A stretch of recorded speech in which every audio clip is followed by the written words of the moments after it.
రే ఏమైందిరా ఎప్పుడు లేనిది ముగ్గురు కలిసి వచ్చారు. రేయ్ నిన్న హాస్పిటల్కి వెళ్ళి వచ్చావంట కదా, మాతో ఒక మాటైనా చెప్పలేదు. మనతో ఎందుకు చెప్తాడు లేరా? మనల్ని మర్చిపోయాడేమోరా. ఇక ఆపండ్రా, నిన్న అనుకోకుండా వెళ్లాల్సొచ్చింది. నాకు కూడా వెళ్ళేటప్పుడే చెప్పాడు అంకుల్. మరి ఇప్పుడెలా ఉందిరా? పర్వాలేదురా, బాగానే ఉంది. వాళ్ళు అలా మాట్లాడుకుంటూ ఉండగా సుమిత్ర టీ తీసుకుని వచ్చింది. అన్నయ్య టీ తీసుకోండి. వద్దమ్మా, మేమందరం కలిసి అలా బయటకు వెళ్ళి వస్తాం. ఒక 5 నిమిషాలు కూర్చొని వెళ్దాంరా. మళ్ళీ నీ చెల్లి మా అన్నయ్య ఇంటి వరకు వచ్చి ఏం తాగకుండా వెళ్ళిపోయారు అని బాధపడుతుంది. అయితే టీ తాగాల్సిందే. చెల్లి ఇవ్వమ్మా, నీకోసం టీ తాగేసి వెళ్తాం. వాళ్ళు అలా టీ తాగుతూ సరదాగా మాట్లాడుకుంటున్నారు. భోజనం కూడా వడ్డిస్తాను అన్నయ్య, తినేసి వెళ్ళండి. వద్దమ్మా, మళ్ళీ వచ్చినప్పుడు తింటాములే. మీరెప్పుడు ఇలాగే అంటారన్నయ్య. మళ్ళీ వస్తాం కదమ్మా, అప్పుడు తింటాంలే. సరే సరే పదండిరా వెళ్దాం. అలా వారు రోజూ కూర్చునే చెట్టు దగ్గరికి బయలుదేరారు. ఎన్ని ఇబ్బందులున్నా ఎన్ని బాధలున్నా మనందరం ఇలా ఈ చెట్టు కింద కూర్చుంటే చాలా ప్రశాంతంగా ఉంటుందిరా. నీకే కాదురా, మాకు కూడా అలాగే ఉంటుంది. వాళ్ళు అలా మాట్లాడుకుంటూ ఉండగా చైతన్య, విజయ్ అక్కడికి వచ్చారు. చైతన్య, ఏమైందిరా అలా ఉన్నావు? ఏం లేదురా, నేను బాగానే ఉన్నాను. నీ ముఖం చూస్తే బాగున్నట్టు లేదే.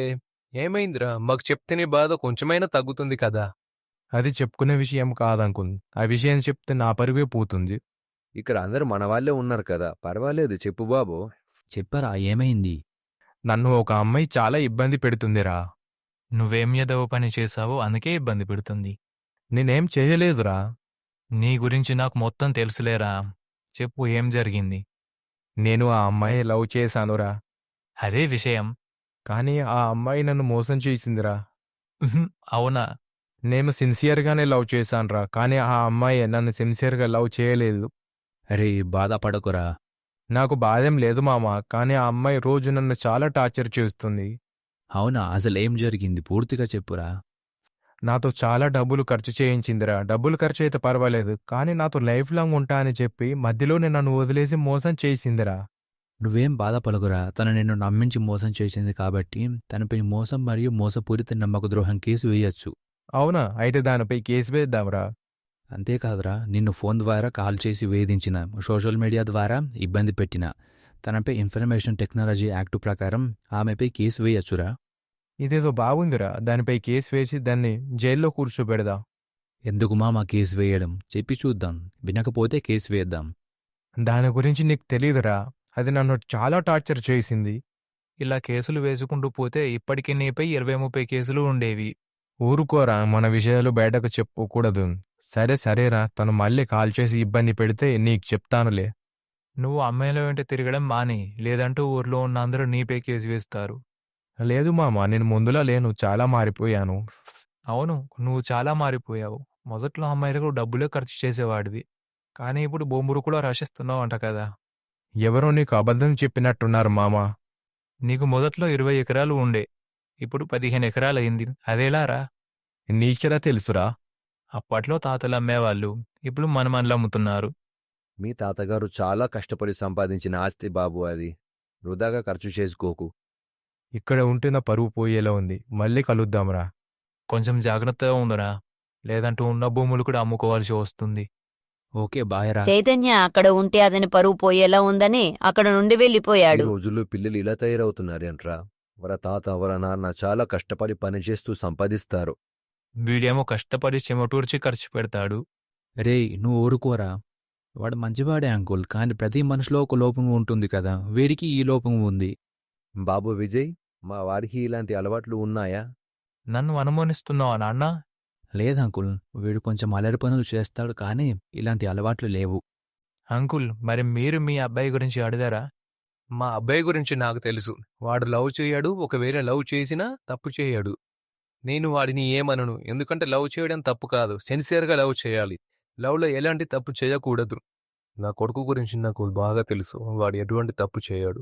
వాళ్ళు అలా మాట్లాడుకుంటూ ఉండగా వీరయ్య కంగారుగా అక్కడికి వచ్చాడు. బాబు విజయ్, నా కొడుకుని పోలీసులు కొడుతున్నారంట, కొంచెం తొందరగా రండి బాబు. వీడు ఇప్పుడే కదా ఇక్కడి నుండి వెళ్ళింది, అప్పుడు పోలీసుల చేతులు తన్నులు తింటున్నాడా? ఎవరింట్లో దొరికిండో. రేయ్, మూసుకొని పదరా. కొంచెం తొందరగా వెళ్ళండి బాబు. సరే నాన్న. ఆ మాట విన్న విజయ్ హర్ష కంగారుగా చైతన్య దగ్గరికి బయలుదేరారు. సార్ ఒక్క నిమిషం ఆగండి, అతన్ని ఎందుకు కొడుతున్నారు? నువ్వెవరు అడగటానికి? మేము వాళ్ళ స్నేహితులం. మేము వెళ్ళేటప్పుడు వీడు మాకు అడ్డుగా వచ్చాడు, అందుకే కొడుతున్నాం. సార్ మీకు అడ్డుగా వస్తే తప్పుకోమని చెప్పాలి, అంతేగాని ఇలా కొట్టడం కరెక్ట్ కాదు.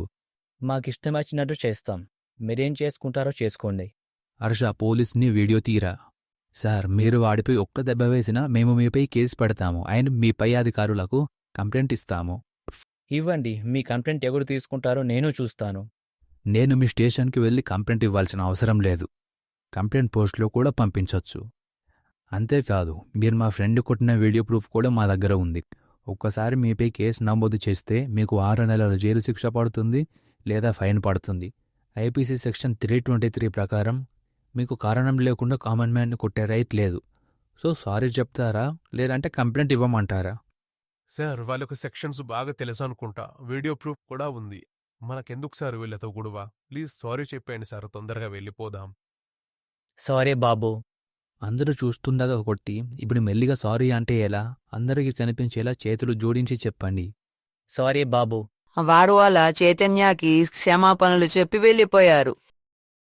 రే చైతన్య, బాగా నొప్పిగా ఉందారా? చిన్న దెబ్బే మామ, పర్వాలేదు. అయినా వాడికి దెబ్బలు కొత్తేం కాదు కదరా. రే ఎప్పుడు జోకులు వేయడమేనారా? విజయ్, చైతన్య, హర్ష అక్కడ మాట్లాడుకుంటూ ఉండగా అంతలోనే వీరయ్య సుబ్బయ్య వాళ్ళతో కలిసి అక్కడికి వచ్చాడు. నీకు కృతజ్ఞతలు బాబు. పర్వాలేదు అంకుల్. నువ్వు రాకపోతే వీడి పరిస్థితి చాలా దారుణంగా ఉండేది బాబు. రే చైతన్య, ప్రతి మనిషికి తన హక్కుల గురించి తనకు తెలియాలిరా, లేదంటే అలాంటి వాళ్ళు ఇలానే రెచ్చిపోతారు. నువ్వు ఉండగా మన ఊరిలో ఏ పోలీస్ బాబు తప్పు చేసేగు? హర్ష, నువ్వు కూడా వాడిలా అప్పుడప్పుడు రూల్స్ చదువుకోవచ్చు కదా. మనం ఎంత చదివినా మనకు పుట్టున్నవులే అంకుల్, మనకు అలాంటివి సెట్ కావులే, వదిలేయండి. చైతన్య, కనీసం నువ్వైనా ఇలాంటి రూల్స్ చదువుకోవచ్చు కదా, ఎక్కడైనా యూజ్ అవుతాయి. ఈ చదవటం రాయటం మన వల్ల కాదంకుల్. హే హాయ్ సృజన, ఎక్కడికి వెళ్తున్నావు? రే బాయ్ మామ, రేపు కలుద్దాం. వీడు మారడు. అంకుల్ మీరు ఆ 15 ఎకరాల మీద ఆశలు వదులుకోండి. నాకు అర్థం కాలేదు బాబు. ఇప్పుడు మీకు అర్థం కాదులేండి, టైం వచ్చినప్పుడు ఖచ్చితంగా అర్థమవుతుంది. నువ్వు చెప్పేది నాకు అర్థమవ్వట్లేదు. కనీసం నువ్వు ఒక్కడివైనా బాగా చదువుకున్నావు. ఇలాగే ఇంకా బాగా చదువుకో బాబు. సరే అంకుల్. అందరు అంటారు ఎదవలతో తిరిగితే ఎదవలే అవుతారని, కానీ నిన్ను చూశాకే ఆ మాట తప్పని అర్థమైంది. అందరి ముందు నా పరువు తీయకండి నాన్న. అసలు నీకు పరువు ఉంటే కదా. అలా విజయ్ చైతన్యను పోలీసుల నుండి కాపాడాడు. మరి తర్వాత ఏం జరిగిందో మన నెక్స్ట్ వీడియోలో చూద్దాం. మరి నా నెక్స్ట్ వీడియో మీకు రావాలి అంటే నా ఛానల్ని సబ్స్క్రైబ్ చేయాలి కదా. సో సబ్స్క్రైబ్ చేయడం మర్చిపోకండి ఫ్రెండ్స్. బాయ్.